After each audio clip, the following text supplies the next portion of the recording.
I think we're live. We're on. We are live. Mr. James is feeling himself because the Celtics won one game, and he's just full of energy today. If they win the second game tonight, he won't be able to come into the studio. He's going to be bursting at the seams. But you know what? I'd like to see that happen because they do play tonight. The Celtics play Game 5 tonight. See what happens. Right. Down 3-1. Are we going to have another Boston miracle like what the Red Sox did? You know what? The thing about it, the pressure's on Miami. Yeah. If the Celtics lose this game, guess what? They were down. They gave it a shot. Done deal. But if Miami loses this game, this game, it's gonna get a little bit antsy. They're down Gabe Vincent too, because Gabe Vincent rolled his ankle issues. He's out. He's not playing tonight. Yeah. So that's a spark plug that's down. And they won't have to worry about him just dicing him, and he was dicing him up a lot of times. God. Yeah. God. Vincent, Robinson. They was doing the thing, man. Well, it won't be Vincent doing it tonight. Victor Oladipo ain't coming off that bench either. And I see that when the Celtics play good defense, it startles their passing lanes. Right. So it makes them look like they're throwing bad passes. They're really not. It's just the Celtics are playing good defense. Jumping in there, getting those passes. These guys are used to everything going that way for 3 games. That's it. They shut them lanes down. Like even with Butler, they shut that lane down his throw and they double him perfectly. He can't even get rid of the ball no more. Oh my gosh, this sounds like poetry in motion. This sounds like a steak that's cooked just right. The heat is just waiting to be eaten. Well, like I said, it's up to them to win or lose. Let's go. Let's get it done. All right, Mr. James, you have the call. All right, if you want to Celtics against the Heat in the very last game, in which the Celtics finally won. Celtics came back home. Heat came back to Boston. They got some clam chowder, and the chowder weighed them down. The Heat? Yeah, well, it could happen. The Heat lost. Celtics won 116-99. Let's check out the particulars. Kevin Love, 12 minutes, 2 of 6 shooting for a big 6 points. Jimmy Butler, 39 minutes, 9 of 21, 1 for 4 from the 3-point, 10 of 12 from the foul line for 29 points. Adebayo, Mr. Bam Adebayo. Bam. Very, very successful the last 3 games. Played 35 minutes, 4 of 7, shooting for a big 10 points. Mr. Gabe Vincent, who will not be playing tonight because he rolled his ankle on the last game. He will not be down for the game. 28 minutes, 5 of 10 shooting for a big 17 points. Then we have Mr. Max Strus, 36 minutes, 4 of 9 shooting for a big 9 points. We have to wonder who they're going to throw in there. Caleb Martin. Not the starting guy. Caleb Martin will probably come in. He did 35 minutes for 16 points. Filling it up. And Robinson gave him 2. Zeller gave him 5. Kyle Lowry, 28 minutes for a big 5 points. He'll get some time tonight. I guarantee you, Kyle's going to fill it up tonight. Yeah, he'll fill it. Between him and Robinson. No, him and Martin. Yeah. Him and Martin. Khalid Martin. And that did it. 99 points for Miami. Poor Miami. Well, they were so close. They were so close. They could have finished this. Now anything could happen. Caleb, what's his name? Troy Vincent pulled his muscle there, rolled his ankle. Somebody else could pull a muscle, and next thing you know, the Celtics will be knocking on that door. They'll be back down there in Miami. Coming on Saturday or Sunday. It could get ugly quick. Anything can happen. Anything can happen. Let's see. Jason Tatum, 42 minutes, 14 for 22 shooting, 4 of 9 3-point land. He didn't go to the foul line much. He got 1 for 2. That's it. In the foul line, gave him 33 points. Woo, they're trying to. They wanted Miami to win this game, and the Celtics still took it. He should have got more calls, but at least he didn't stop trying to get the calls. You know what I'm saying? He kept playing. Yeah. Al Horford, 25 minutes, 4 for 7 from the field goal. He hit 3 of 6 3-pointers, 1 for 2 from the foul line. He didn't go there much either. 12 points. Got to get to the foul line, fellas. You got to get to the foul line Marcus Smart, 35 minutes, 4 of 11 shooting, 3 of 9 3-pointers, no foul shots. Big 11 points. Derek White, 27 minutes, 5 for 10 shooting, 3 of 7 on a 3-point. He hit 3 of 3 at the foul line. Oh, at least he went to the line. 16 points. There we go. Jaylen Brown, 37 minutes, 7 of 16 shooting. He hit 1 for 5 from 3-point land. He had 2 of his foul shots. Come on, Jaylen. You got to hit your foul shots. 17 points for Jaylen. Let's see. Grant Williams came off the bench, 29 minutes, 4 of 7. Woo. Gave him 14 points. That's what we're talking about. Yeah. Robert Williams came off the bench, gave him 22 minutes, 33 of 5 shooting. He gave him 7 points. Brogdon, I don't know what's going on with him. They said he has 17 minutes, 1 for 5. Yeah. Does he? Yeah, they said. Going on with him. Yeah. He gave him 2. Pritchard gave him 4, but it was enough to win 116. We got to go to that foul line more, though. We got to hit our foul shots, fellas. So that means you got to get in the paint and drive more. Well, let's see. Got to drive more. Can't depend on the threes. They were 12 for 18 in the foul shooting department. And woo, yeah, they were slanting it to Miami, and Miami still got beat. Miami got the push to make the sweep because they didn't want Denver hanging out there for so long. So they tried to get Miami to push. They gave them 28 free throws. They gave Miami 28 free throws to the Celtics 18, and Miami still got slapped around. So this is going to be interesting tonight. You know, because we've noted when the NBA gives you the push, they want you to win. When you lose, they kind of look around like, why are we doing this if you can't get the job done? See, they truly overlooked a lot of fouls on the Celtics. And usually the Celtics fall right into that plan and start complaining, and the game slows down. The only thing different is that game is they continue to push. They continue to push. They stopped complaining as much. They did some, but not as much, and they kept pushing it. So that's what it is right there. You already got the doggone recipe. Let's keep cooking that doggone. Let's keep cooking that soup, fellas. Keep cooking the soup. Cook it up. Cook it up, man. Cook it up, guys. Get a little more hot peppers to it. Yeah, add it. Get it done. Let's go. Because you did it when Miami had the push. Yeah. To go over, and you won the game. If you can do it when they're shooting 10 more free throws than you, and you, how much was the winning margin? Oh, it was 116 to 99. 17 points. And they gave them 10 more free throws, and you still beat them by 17 points at home. Yeah. Well, as we talked about with Bill Russell and Michael Jordan, you don't take any prisoners. You play through the hits, and you keep coming back and going at them until they wear down. Even when they hit you, they expect you to give up. You keep going at them, they start wondering what they got to do in order to win. I'm going to tell you one thing they need to take from Miami's playbook is you put your foot on their neck and you keep on scoring when you're in the lead. You do not give up. You do not slow down. You know, don't think because you've got 10 points or 15 points that you're good. You're never good until the last sounding of the doggone horn goes out. Come on, man. That's just mean, man. Just mean. Putting the foot on the neck, just stepping on it with both feet. Just don't put one foot on it.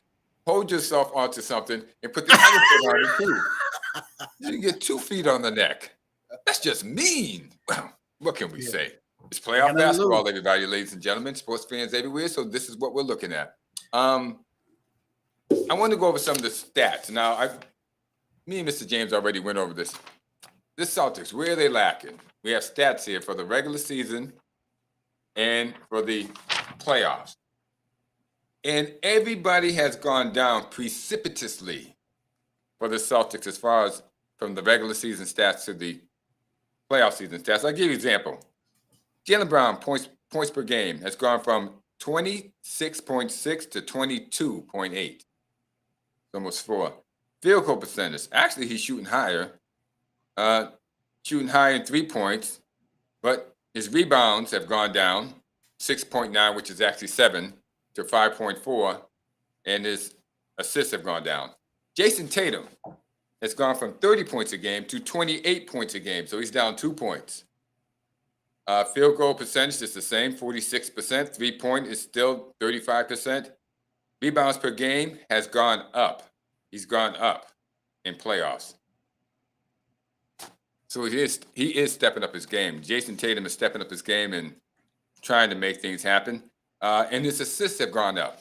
He's actually 5 assists per game as opposed to 4 assists per game. So, but you wouldn't even want to hear some of the rest of this. I'll give you an example.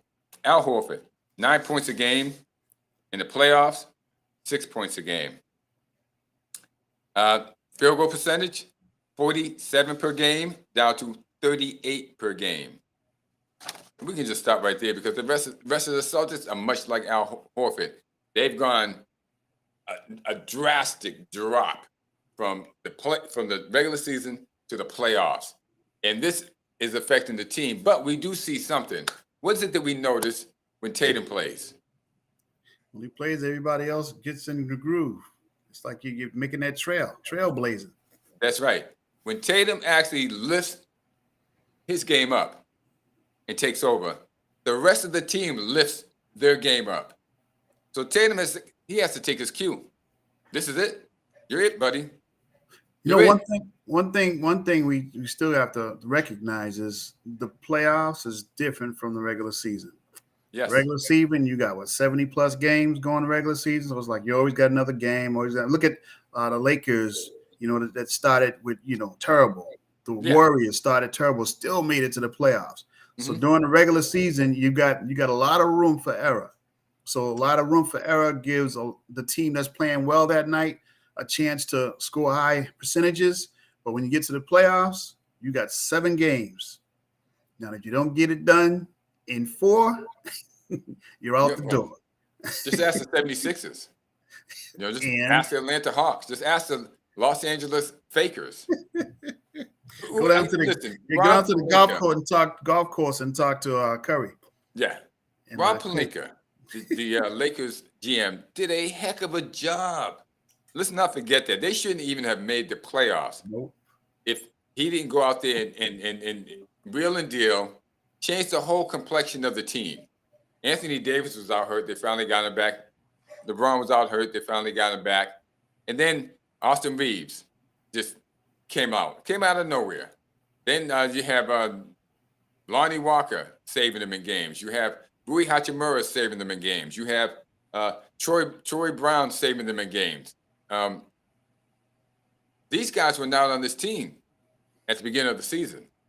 So Rob Pelinka should get the GM of the year. And I don't even like the Lakers, and I'm going to tell you that. He should get the GM of the year, Austin Reeves. Okay? First beginning of the season, he looked like he was a guy going around in a turnstile. He didn't know which way he wanted to go, in or out. At the end of the season, he was playing well. They stuck it to him. Jarrett Vanderbilt, not even a thought before the beginning of the season. At the end of the season, he had anchored himself in there. Had a bad playoff, but let's face it, without him there, they don't get into the playoffs. So Pelinka did a heck of a job. I got to give it to him. And I don't even like the Lakers. I hate them. This is the next thing that's going to happen right there. Now that we're leading into it, there you go. Look at that face. Look how happy he is as a Laker. He looks like he's in the place that he wants to be. Oh, God. And for me, I would like to see Kyrie as a Laker. I really would. I would like to see him go there and see what happens. I don't think they're going to win it. Listen, if Kyrie goes there, LeBron steps his game up defensively and humbles himself to not bringing the ball up every possession. That can be a turned around organization. And that's it in a nutshell. Because what I just said is that if Kyrie goes there, I don't see them winning. I mean, I see them winning and get to the playoffs, but I don't see them winning. No, because LeBron still wants to do what he's doing. But if Kyrie goes there and LeBron lets him bring up the ball, okay, you got a powerhouse squad then. If LeBron goes down on the blocks and start playing that game that he should be playing, making his presence felt down there, instead of hunting for stats, You have a team. I would be scared of that team. How many championships does Kyrie have? Just one. Just one. So that would be a good handoff that LeBron can give to him. Come here and win one more before I leave. I don't see. You think the stat man is going to do that? You think the stat man would? I'm just saying. And that's been the question for the past 10 years with LeBron. We all know what you can do at this point guard, position. But do you really want to win bad enough to go down there? He's been avoiding this, and people have been avoiding that. There he is. You've been avoiding it, man. I'm of the opinion that if you had went down to 10 years ago, you'd have 5 more championships. If Kyrie Irving comes to LA and you let Kyrie bring that ball up like he's supposed to, woo! Untouchable. Basically, yeah. Because Kyrie will have the ball in his hands, and Kyrie doesn't mind passing. He's not a guy who, maybe earlier in his career he was, but now he is a willing passer. He would bring the ball up and find a way to dump it into you and get it in there. And he's a great passer. He's a great passer. He's improved as the years have gone on. He's really a great passer. He's more of a teammate now. I know they talk about his headspace, but I think if he's in that enclosure with LeBron and AD, I think he'll be okay. Actually, he'll feel like, he's with his peers. I don't think he'll ever really fit in, but he'll fit in better than he did in other places. And you know what? A lot of teams don't have guys that fit in. All you got to do is work on the court. Just go to work. We didn't fit in. You know what I'm saying? All we got to do is when it's time to put the work in, just put it in. I don't know. I love my teammates. I play with people. If you ain't got that chemistry, man, you kind of looking at the person like. Psh. Hey, we ain't gonna talk about Clay's moments on the court when he didn't like his teammates. Right. And yeah, that's another thing here. I'm feeling hot. I bet you are. A little bit of heat coming up in this joint here. A lot of things were airborne back in the days. Yeah. Well, we'll be free. I still had hair rubbing my head. The dealio is this. Listen, I wish everybody well. Kyrie, LeBron, AD, even if they play for the Lakers, I wish them well. I would like to see Kyrie go to LA. So I think that will work out well for him. And to me, it's the same thing that always happens whenever LeBron James gets paired with a good guard. Is he going to allow that guard to bring the ball up? Because if he does, that's championship. And if he doesn't, he'll go just as far as he usually goes, which is the finals of the whatever conference he's in, or the finals of the NBA championship. But I really don't expect him to win unless that guy bails him out again. As I've mentioned, Mario Chalmers bailed him out the first time. Ray Allen bailed him out the second time in Miami. Kyrie Irving bailed him out there in Cleveland with the big shot. There has to be somebody who hits the big shot. Why not just give him the darn ball in the first place so you're not put in that position? Okay? Mario Chalmers should have been bringing up the darn ball. Ray Allen, not so much, but he's just a great shooter. Kyrie Irving, and if you get Kyrie Irving back, okay, listen, dude, don't blow it. I haven't heard, but I don't think Kyrie's looking to play much longer. If he trains one more time, I don't think he looks to play. So this could be his last stop. I think 3 or 4 more years at the most for Kyrie. He doesn't have that drive. He's got his money. He's got a lot going on for him, and he's really not interested in a whole bunch more basketball right now. Yeah, basketball is draining on him. It works on him. It's a tough grind. So anybody who's out there playing it, our hats are off to you. No matter what we say, believe me, okay? Whatever team you play for, Dallas, Lakers, Golden State, Draymond Green, still, my hat goes out to you.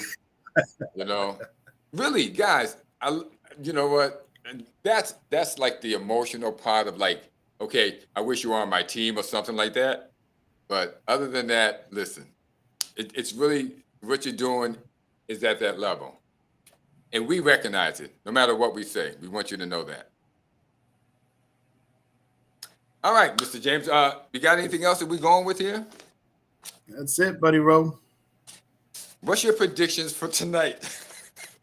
Celtics, go Celtics, go Will the Celtics. Celtics win in the Boston Garden for the first time in this series? The Garden is going to be so loud that they have nothing but gosh. motivation to push them over the hill. Man, All if they these guys gotta win do- tonight, hey, everybody, the Boston Red Sox came back from a 3-0 deficit against the New York Yankees, their most hated rivals. And even though the Heat aren't our most hated rivals, the Lakers are, the Heat are the second ones in back there, okay? Because they've been sticking it to the Celtics for the past 10 to 20 years. They've been making their mark. And if they came back against the Heat, the people in Miami, they would never live this down. That's even better than the Celtics winning, is what would happen to the people of Miami if Miami Heat lost 3 in a row and the Celtics took the series. Don't let us win one more game. Yeah, don't let them win a second game. Don't let them win one more game. Don't let them win a second. Don't let Pressure's Boston on Miami. win a second game. I feel bad for you if you let Boston win this one, Miami. It's going to go. Confidence is back up. All we got to do is play, fellas. That's it. You let them win this game, it's over. See. No matter how you look at it, whoever wins this game is probably going to win the series. Especially if it's Miami that wins tonight. It's easy to say. All right, with that, this was a quick edition of NBA Thursday. The playoffs. Listen, fantastic. We're glad to have you. Thanks for all the increase that we've been getting. The amount of people that have been watching. Thank you very much. Thank you for any of the comments you've been leaving. As always, like and subscribe. And the reason why you watch this is because, listen, we do all this without cursing. No cursing, no swearing, no anything. We give you straight, fun, fact-filled sports with guys who have been around for a while, who have seen more than just LeBron James play. So we have a perspective. And with that, I'm Clay Morris. That is Erick K. James. We'll hit you with a little bit of music on the way out here. Saying that. And go Celtics. Do we have any green Celtics thing? How about go Celtics. Whoever wins this game will probably win the series. How you like that announcement? I think that's a fairly good one. We're out of here. Let's go. Let's go. Let's go.